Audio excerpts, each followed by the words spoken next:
Կառավարության հարգելի գործընկերներ, մեծարգո պարոն վարչապետ, թեև վերջին օրերին շատ ակտիվ արտաքին շփումներ ունեք, համենայն դեպս իմ հարցը ուղղված է ներքին կյանքին։ Պարոն վարչապետ, 10 օր առաջ մենք ունեցանք մեր կուսակցության համաժողովը, որի ընթացքում նաև նոր վարչություն ընտրվեց, ուզում եմ շնորհավորել նոր ընտիր վարչությանը։ Համաժողովի ընթացքում բրիֆինգի ժամանակ լրագրողներից մեկը ձեզ հարց հղեց կապված նախորդ ընտրությունների իբր կեղծման հետ եւ որին ի պատասխան դուք պատասխանեցիք, ես հիմա ուզում եմ ձեզանից մեջ բերել, ներողություն եմ խնդրում, դուք ԿՊ-ի ընտրությունների մասին եք խոսում, իսկ այդ որ կուսակցությունն է, որ ընտրություն է լինում, այդ հարցը պիտի տաք, որ կուսակցությունն է, որ դուք տեսնում եք, որ վարչության կազմը նախապես որոշված չի, տենց բան եղել է ընդհանրապես մեր երկրի պատմության մեջ, տենց բան կա, եւ իսկապես համաձայն լինելով այս մտքի հետ, որ մյուս կուսակցությունները Հայաստանում գործող բացարձակապես չունեն ներքին ժողովրդավարություն եւ գուցե նաեւ քաղաքացիական պայմանագրի հաջողության գրավականներից է հենց ներքին ժողովրդավարությունը, որ դեռևս էլի կատարելագործման տեղ ունի, իմ հարցը ավելի շատ ուղղված է այս ուրեմն բանին, տեսեք մյուս կուսակցությունները, որ չունեն այդ ներքին ժողովրդավարությունը, մենք որպես կառավարող ուժ, որպես երկրի զարգացման թիվ 1 պատասխանատու այսօր, արդյոք պետք է նաև ջանքեր գործադրենք, որպեսզի նաև մյուս կուսակցությունների դեպքում, այսինքն առհասարակ քաղաքական դաշտը առողջանա եւ լինի ներքին ժողովրդավարություն, արդյոք պետք է նման համակարգ, իրավական համակարգ ներդրվի, որպեսզի մյուսները նույնպես պարտավոր լինել ներքին ժողովրդավար։ Շնորհակալություն։ Շնորհակալ եմ պարոն Բաբայան հարցի համար եւ խնդիրն այն է, որ մենք երբ որ հիմնադրվել է մեր կուսակցությունը, այս նույն process-ը եղել է միշտ է եղել։ Բայց կուսակցությունը ինչքան մեծացել է, այնքան անկանխատեսելի իրադրությունները շատացել են, որովհետև 1000 ու մի նրբություն կա, ուրիշ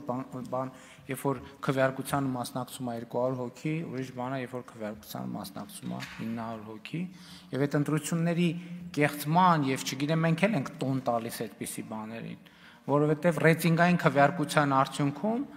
ընտրվածների 80%-ի դեպքում հարց չի եղել, թե չէր էլ կարող լինել այդ ընտրության արդյունքը արտահայտում է, թե չի արտահայտում, ինչքան ձայները մոտենում են իրար, այդքան հարցեր կարան առաջանան եւ դա զարգացում է։ Ես ձեզ ավելին ասեմ, ես չգիտեմ նկատվեց թե չէ, բայց օրինակ նախկինում ոնց էր կուսակցության վարչությունը ընտրվում էր եւ առաջադրում էր կուսակցության վարչության նախագահի թեկնածու, որին կամ վարչությունն էր ընտրում նախագահ վարչության կամ համաժողովը։ Հիմա մենք ըստ էության նոր ընտրակարգով մենք այս համակարգը փոխել ենք եւ վարչության անդամի թեկնածու առաջադրված յուրաքանչյուր ոք այդ փաստի բերումով նաեւ ինքը վարչության նախագահի թեկնածու է։ Այսինքն մենք այս ժողովրդավարության ճանապարհին եւս մի քայլ ենք արել, ընդ որում արել ենք այդ քայլը հարմարվելով այն օրենսդրությանը, որը մենք ենք ընդունել։ Այս շատ կարևոր նրբություն է եւ ինչ վերաբերվում է ձեր հարցին, ես կարծում եմ քաղաքական համակարգի կայացման առումով շատ կարևոր է, որ մենք այդ որոշումները կայացնենք, որպեսզի այո, կուսակցությունը ինքը պետք է լինի ամենաթափանցիկ գործող համակարգը, տեսեք օրինակ նույնը կա, չէ՞, մեր կուսակցության դրամահավաքի հետ կապված, բա այնով էր, այն մեկը կարմիր գլխարկով էր, բա այն մյուսնով էր, հələ մի րոպե այնտեղ մուկ ապակիներով մի հատ ավտո կանգնեց։ Իսկ կներեք, ու ոչ մեկին չի հետաքրքրում, բա մյուս կուսակցությունները որտեղից են ֆինանսավորվում։ Չկա ընդհանրապես այդ հարցը, հասկանում եք։ Ով է ֆինանսավորում այդ կուսակցությունները, ինչ աղբյուրներից է ֆինանսավորում։ Եվ հասկանում մեր թափանցիկությունը օգտագործվում է մեր դեմ։ Ես Եվրոպայի խորհրդի խորհրդանական վեաժողովում այդ մի քանի օրինակ բերես, բայց սա էլ այն դեպքը, որ ժողովրդավարությունը օգտագործվում է ժողովրդավարության դեմ։ Կուսակցություններ, Հայաստանի կուսակցությունների 90%-ով վարչության կազմը կամ ղեկավար մարմնի կազմը մի հոգի կամ 2 հոգի գրում են երբեմն ցույցեր չեն տալիս, հետո մարդիկ մամուլից են իմանում, թե ինչ եղավ, ոնց ընտրվեց, ձեր միտքը համենայն դեպս ինձ դուր է գալիս, որ մենք պետքա ժողովրդավարական երկիր ենք, ուրեմն մենք պետքա գտնենք մեխանիզմներ, որ այն կուսակցությունը, որ գործում է մեր երկրում, իրենք նույնպես համապատասխանեն ժողովրդավարության եւ թափանցիկության կանոններին։ Եվ դա կարող է ընդհանուր ընտրություններին մասնակցել, չմասնակցելու հնարավորություն տալ-չտալու հարց առաջացնի,